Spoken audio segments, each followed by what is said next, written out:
Lloydminster City Council has allocated close to $400,000 in FCSS grant money to go towards nonprofits. In total, 13 local organizations received grant funding. Some of the groups receiving the most amount of money includes Residents in Recovery, Big Brothers Big Sisters, and the Native Friendship Center. Mayor Gerald Albers says these nonprofits help a wide range of people here in the community. Assist groups from the youth right through to our seniors. There may be challenges with mental health issues, those that are looking for a helping hand up rather than a handout. The FCSS program is funded 80% by the Government of Alberta, with the city covering the other 20%. The funds from the grant serve residents in Alberta and Saskatchewan. 15 organizations applied for funds through the grant this year, asking for over $650,000. An 8-person committee evaluated and made recommendations to Council. Every one of those groups do terrific work in our city and aid people in need, and I appreciate that very much. But at the end of the day, there's only so much money to go around. Media studies students from Lashburn High School came down to our station to learn more about how the news is made. Ian Tidswell has the story. The media class was taken to the studio where lead anchor Jace Mackey revealed the secrets of working with a teleprompter and what the daily workflow is like. Go through, so we got the promo in there, and then these slugs there are stories that haven't come in yet. Then it was time to talk about working with the green screen and in-studio monitors with our weather host, Shelby Clark. So sometimes you just kind of want to get some information before you decide what you're doing. So usually I'll start off with doing the border city, just kind of speaking about what our temperature is. Then it was time to let the kids try out weather for themselves. They found out it's harder than it looks. While they took turns with weather, we took them through some camera basics before interviews. I eased them into the process with, what did you like best about the visit so far? My favorite part was definitely getting to see how the green screens and monitors worked. That's pretty cool, and I like the camera as well. Awesome, and for yourself? Probably meeting all the cool people and, yeah, the camera work and the green screen television stuff. The session wrapped with a Q&A and a photo op. For Primetime Local News, I'm Ian Tidswell. And now it's time for us to check in with Shelby Clark for your first look at weather.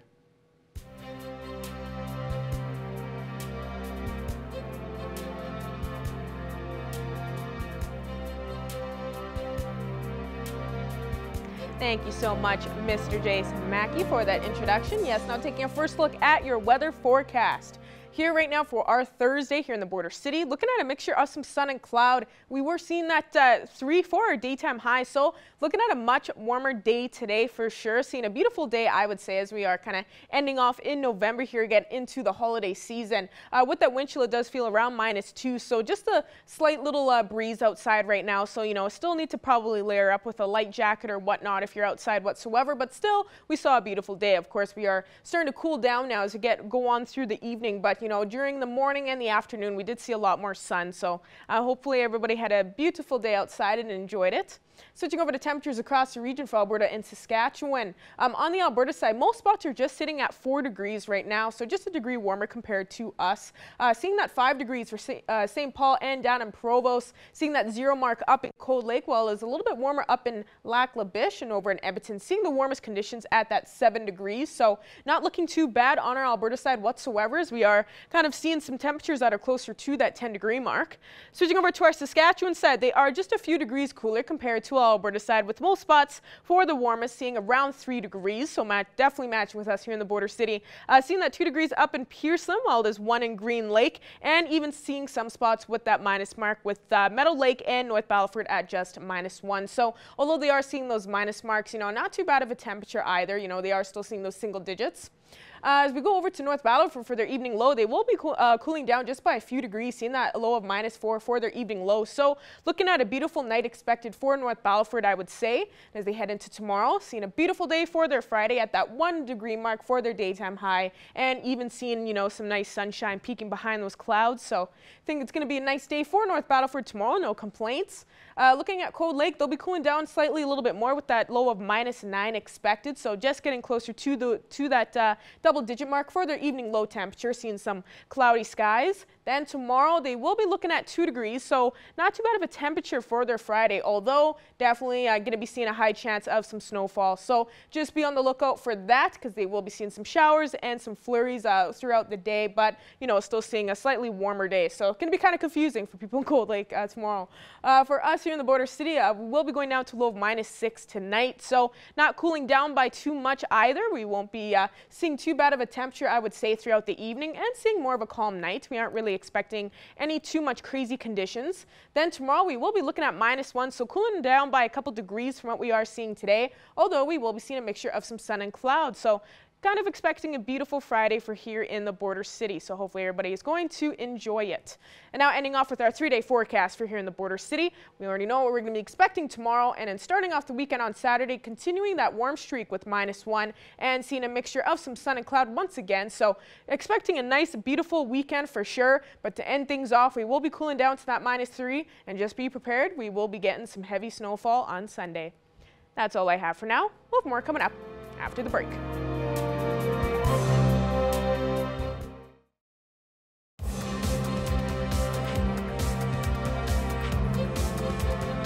The Lakeland Wrestlers Men's Basketball Club are nearing the halfway mark of their regular season in the ACAC.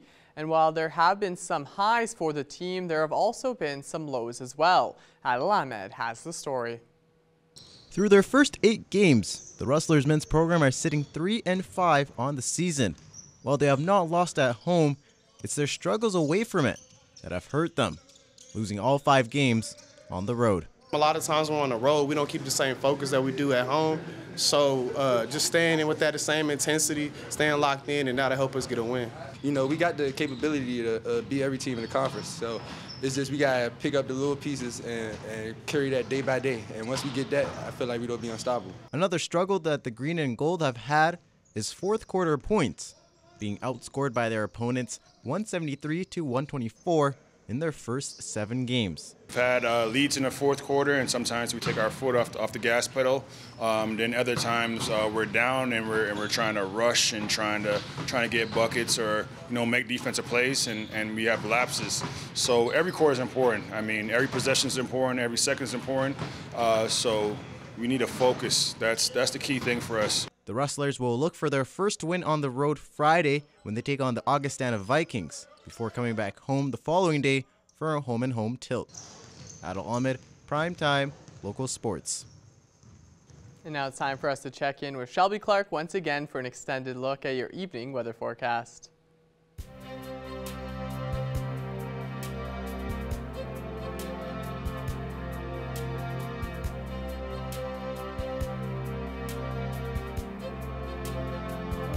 Thank you so much again there, Mr. Jace Mackey. Yes, now taking another extended look at your weather forecast. We will be starting off with our central zone of the provinces. Look at those temperatures. We are definitely seeing almost some spring-like temperatures here. It's kind of crazy to see. Some are even seeing those double-digit temps, especially Rocky Mountain House, looking at 12 degrees right now. Seeing that 8-9 for Jasper and Whitecourt, while it is 7 degrees in most spots over on this side. Edson is right at the lowest there at 6 degrees, but looking at some nice plus temperatures right now, especially for most areas on our Alberta side. Switching over to our Saskatchewan side, they are definitely not following suit with us here on the Alberta side. They have cooled down quite a bit, with most spots now seeing past that minus mark. -1 for both Meadow Lake and Prince Albert, while it is -2 for North Battleford. The rest are just reaching that 0 mark right now. So Saskatchewan side in our central area is definitely a lot more cool down compared to Alberta side. Going over to our northern zone now, they have cooled down quite a bit by a couple degrees from what they have been seeing yesterday for sure. La Loche and Buffalo Narrows were even seeing that 6 degrees yesterday. Now of just seeing 2 for today, but at least still seeing some plus temperatures. -2 for Wollaston Lake, while it is -3 for South End and Flin Flon. As we go a bit higher up, they start to cool down a little bit more, with -4 and -6 for Stony Rapids and Uranium City. So over in our northern zone, our Saskatchewan side is a lot more cooled down for sure. But as we look over at Alberta side, they have warmed up quite a bit from what were seeing yesterday as well. Seeing that -1 is the coolest conditions as they are looking at for high level and Fort Chipewyan. The rest are seeing those plus temperatures. We're seeing that 3 in Slave Lake, 5 and 6 for Peace River and Grand Prairie, and over in Fort McMurray, looking at the warmest with that 7 degrees. Now, checking out our southern zone. They are actually matching with us in our central area. They were looking slightly cooler compared to us yesterday, but now for today, they have warmed up quite a bit, especially for Lethbridge now, just at 11 degrees. Looking at 8 in Calgary. Calgary has been keeping up that warm pattern for the past week for sure, so Calgary's still seeing some nice warm temperatures. Looking at 3 up in Coronation, while the rest are just at that 5-degree mark. And looking at our Saskatchewan side, in our southern zone, they have warmed up slightly. Regina is probably the coolest there with that -3, but the rest are now seeing those plus temperatures. Most were kind of seeing those minus points throughout the week, but they are seeming to catch up slightly more and more as we are matching with now in the central zone, more like. Yorkton is just hitting 1, while there's 2 degrees in most spots, and Swift Current is looking at the warmest condition there with 4 degrees. But now looking at some temperatures of what we can expect for our evening lows as we head into our Friday.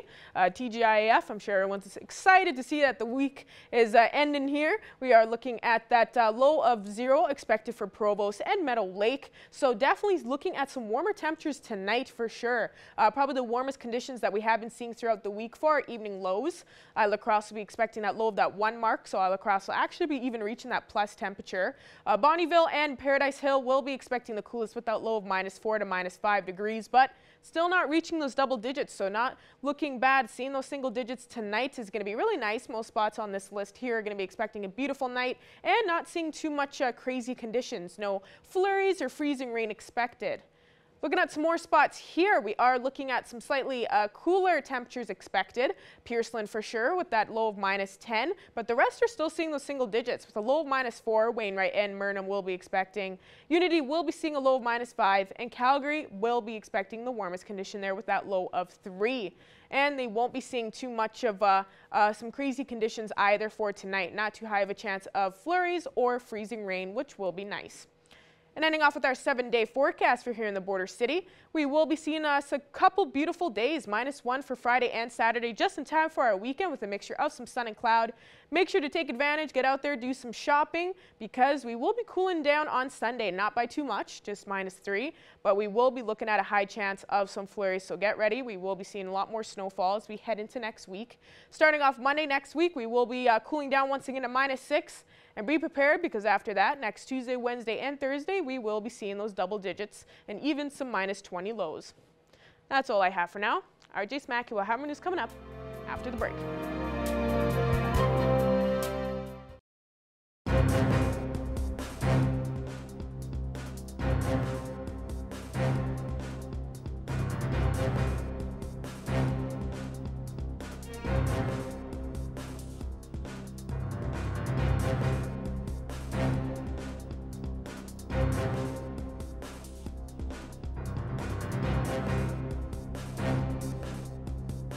I'm happy to be talking with Vera Gallant with the Kiwanis Club here in Lloydminster to talk about the Festival of Lights that will be starting this weekend.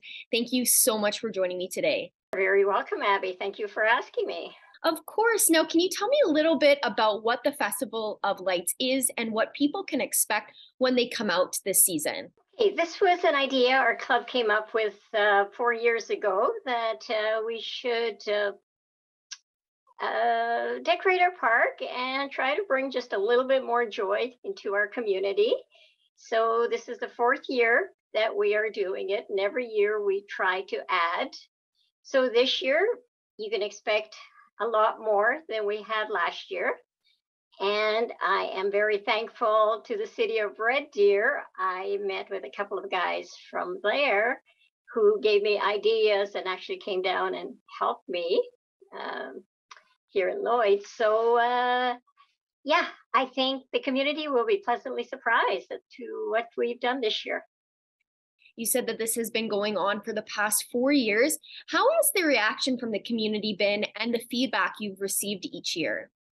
The feedback has been phenomenal, and it's all very, very, very positive.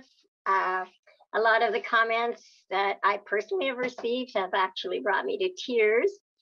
One of the messages was, we made this lady's Christmas. Last year, we had a family come up to one of our members on Saturday while we were working on last minute things.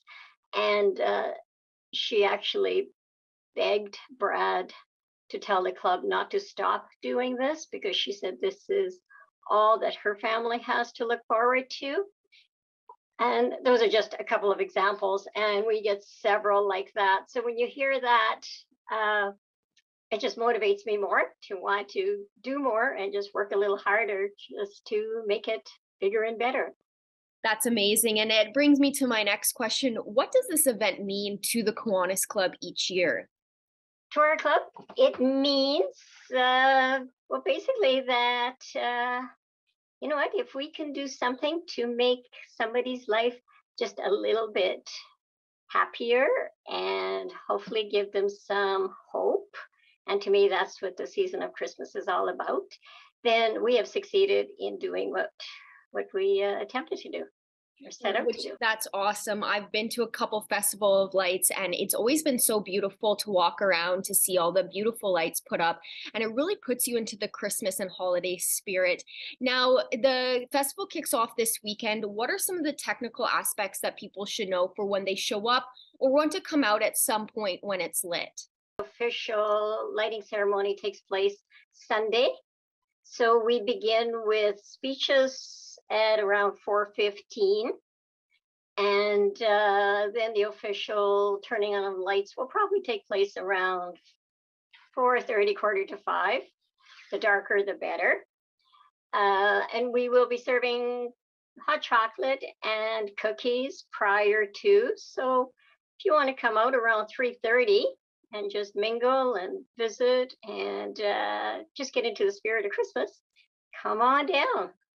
Then going forward, what time should attendees show up if they can't make it out on the first day? Okay, the park will be lit up starting Sunday night, every day from about 4:30 until 10:30. And it'll run for the whole month of December, and we will probably shut it down around January 3rd, January 4th. And is there any tickets that need to be purchased, or can they just show up? Nope, no tickets necessary. Just come on down. You can walk through the pathways, walk around the park. There's some great photo ops. Or if you can't, don't have the freedom to walk, just drive around the park and look around, enjoy. Awesome. Well, thank you so much for joining me today. And I wish you and the rest of the club best of luck. I have no doubt that this will be a huge success and bring the joy of the holidays to the rest of the community. So thank you. Thank you, Abby. I know I'm really, really excited, and I hope the community is as well. Of course. Merry Christmas to all.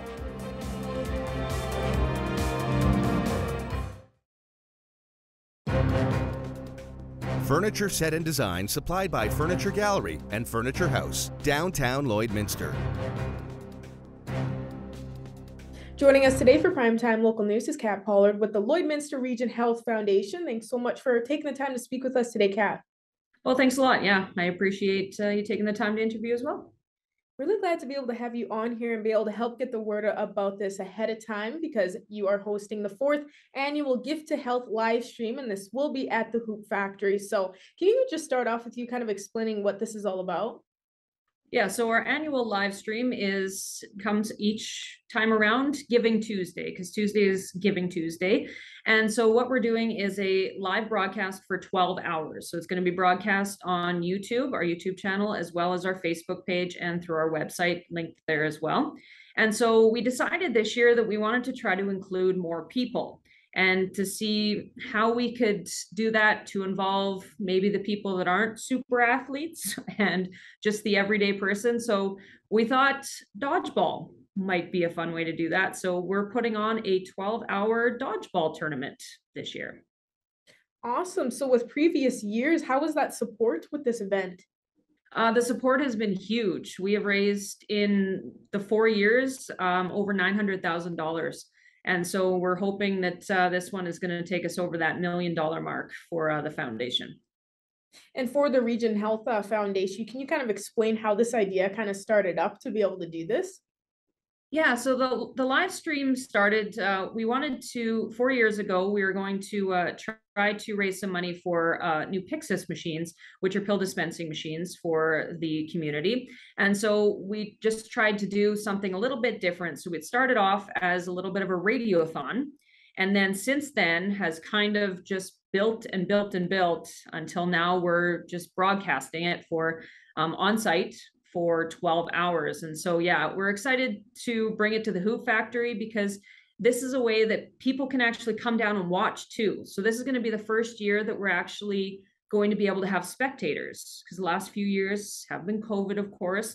And so this one, we're really excited to see if people will come down and support the foundation, watch a little dodgeball, and just have a lot of fun with us. And that's really cool that you're allowing spectators and also people to be able to live stream it and watch it from home. So I think you'll be getting some good, strong support for this year. Can I kind of ask of who's all involved in the dodgeball tournament so far? Yeah, so we have 12 teams that are involved, and our presenting sponsor is Synovus, and I've got to give them a big shout out. They have been huge supporters for the live stream and to the Health Foundation over the years, and they are once again our presenting sponsors. So they have actually entered 2 teams into our dodgeball tournament. We've also got Coldwell Banker. They've got a team, the Coldwell Bankers Blues. Secure Energy has Secure's Balls and Dolls. And then we've got the Sitting Ducks. Balsanga is one of the teams. The Goat entered their team called the Average Goats, which I think was pretty clever. We've got Canadian Natural Rubber Launchers, which is a team from CNRL. And there's, a few other teams, including Read and Write Advertising. They're the Untouchables, as well as the Synergy Credit Union, or the Synergy Scorchers. Wow. And Maz Entertainment as well has a team. So yeah, we are well supported by our sponsors and the teams. They are so excited. They get to dress up in costumes and just show up and just entertain us. And it's going to be so much fun. Wow, that is amazing, especially all those team names. That's very creative. I absolutely love to hear it. I think it's going to be a great time. Now, for people that are just kind of hearing about this and they want to be able to, get involved with the live stream or even be able to come spectate, how can they kind of get involved? Can you kind of explain the information for that? You can come down to the Hoop Factory that morning. It's going to be on Tuesday starting at 9 a.m. and run right through till 9 p.m. So you can stop at any time during the day. Come on down. We're going to have the bracket and game times and everything on our Facebook page and Instagram. We're going to be posting them up there. And of course, you can just tune into the live stream and see what's going on. And it's just going to be a lot of fun. And we hope that everybody can come down and raise some money for a great cause. This year, we're raising money for youth mental health initiatives in our community. We've kind of been talking to LCSD and LPSD, the school divisions here, and seeing what is needed for youth mental health resources. And so money raised from this event is going to go towards that. Plus, we are raising money for a new TIMS machine, which is for a speech language department. And it helps anyone requiring swallowing assessments, and from children to seniors. So this will help pretty much anybody. And the equipment, this piece of equipment will actually update Lloydminster's hospital equipment to standards. So it's really, really important that we get this piece of equipment in Lloydminster, because currently patients would have to travel to North Battleford or to Edmonton or Saskatoon to get this type of imaging done. So to have it in our community will save patients wait times. It will streamline the process and just make it easier for patients and for doctors as well. Oh, awesome. That sounds like it's going to be really great. And I just want to make sure that we can expand on where people can find that information online if, they would like to live stream and watch from home, and also for people that want to donate on the side. Right. Yes. So it's going to be broadcast on our YouTube channel for sure. So you can just go to YouTube and Google LRHF live stream. It'll bring you right to it. We are also going to have the link on our Facebook page. So facebook.com/LloydRHF. And then we are also going to have that link on our website, which is www.lrhf.ca. So you can go on there and everything is going to be there for you. You can donate right on our website, lrhf.ca/donate, but there'll be links everywhere during the day. And you can also call into the office. We are taking live donations that way as well. Our phone number is 306-820-6161. Or if you want to come down, we're going to have a little donation box on the registration table. When you get there, throw in the donation. Anything that you can possibly donate would be greatly appreciated for this. Awesome, Kat. Well, it was really nice to be able to have you on here and be able to help get the word out. I hope this will help spread to other people that may not have heard about this just yet. And I think it'll be a fun day on Tuesday. Can't wait to see that strong competition. So once again, thank you so much. Yes, thanks a lot, Shelby. Ending off with taking another quick look at your 7-day forecast. Be prepared. We are going to be seeing a nice rest of the week with -1 Friday and Saturday, so not too bad for the weekend. We will be ending off slightly cooler, but definitely seeing a high chance of those flurries, so just be prepared for some more snowfall. Then we will be leading into some cooler temperatures next week, starting off with -6 Monday, even getting those double digits next Tuesday, Wednesday, and even almost reaching that -20 next Thursday, so just get ready. Thank you so much for that, Shelby. You've got to enjoy the good weather while we have it because it's not going to last long. That does it for us on this Thursday night for Primetime Local News. Thank you so much for joining us, and we'll see you again tomorrow.